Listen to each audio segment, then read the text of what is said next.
اعوذ باللہ من الشیطان الرجیم بسم اللہ الرحمن الرحیم۔ السلام علیکم ناظرین۔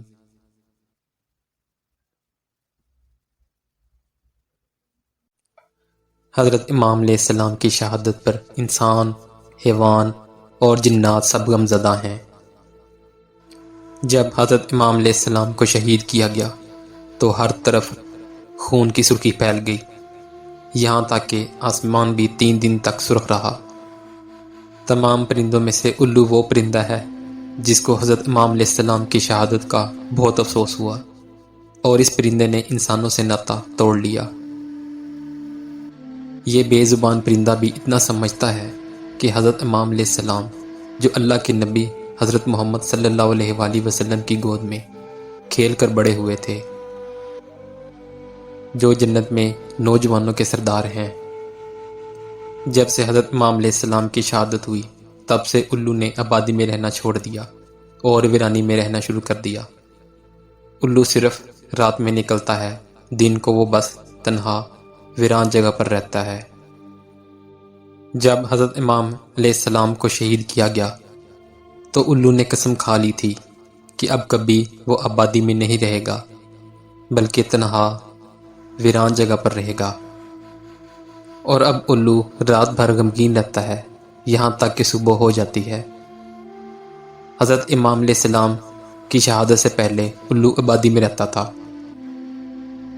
اور جب بھی کوئی کھانا کھاتا تھا تو الو بھی پاس آ کر بیٹھ جاتا تھا، اور لوگ اسے کھانا بھی ڈالتے تھے اور پانی بھی ڈالتے تھے، اور وہ کھا پی کر اپنی جگہ پر واپس چلا جاتا تھا۔ جب حضرت امام علیہ السلام کو شہید کیا گیا تو وہ پہاڑوں اور جنگلوں کی طرف چلا گیا اور جاتے ہوئے بول کر گیا کہ تم کتنی بری امت ہو اور کتنے بد نصیب ہو جو اپنے ہی نبی حضرت محمد صلی اللہ علیہ وآلہ وسلم کے نواسے کو شہید کر دیا۔ اور پھر میں تو ایک پرندہ ہوں، تم سب میرے لیے کیا اچھا سوچو گے، بہتر ہے میں اپنی حفاظت خود کروں۔ اور وہ یہ بول کر چلا گیا۔ الو سارا دن کچھ بھی نہیں کھاتا پیتا، جبکہ شام کو حضرت امام علیہ السلام کی شہادت کی یاد میں غمزدہ رہتا ہے۔ جہاں الو حضرت امام علیہ السلام کی شہادت پر غمگین ہے، وہاں کبوتر بھی ایک ایسا پرندہ ہے جس کو حضرت امام علیہ السلام کی شہادت پر بے انتہا دکھ ہوا تھا۔ یہ پرندہ بھی ان لوگوں پر لعنت بھیجتا ہے جنہوں نے اللہ کے رسول کے نواسے کو شہید کیا۔ حضرت امام جعفر علیہ السلام کا کہنا ہے کہ کبوتر کو گھروں میں پال لیا کرو، کیونکہ یہ حضرت امام علیہ السلام کے قاتلوں کو بد دعا دیتا ہے اور ان پر لعنت بھیجتا ہے۔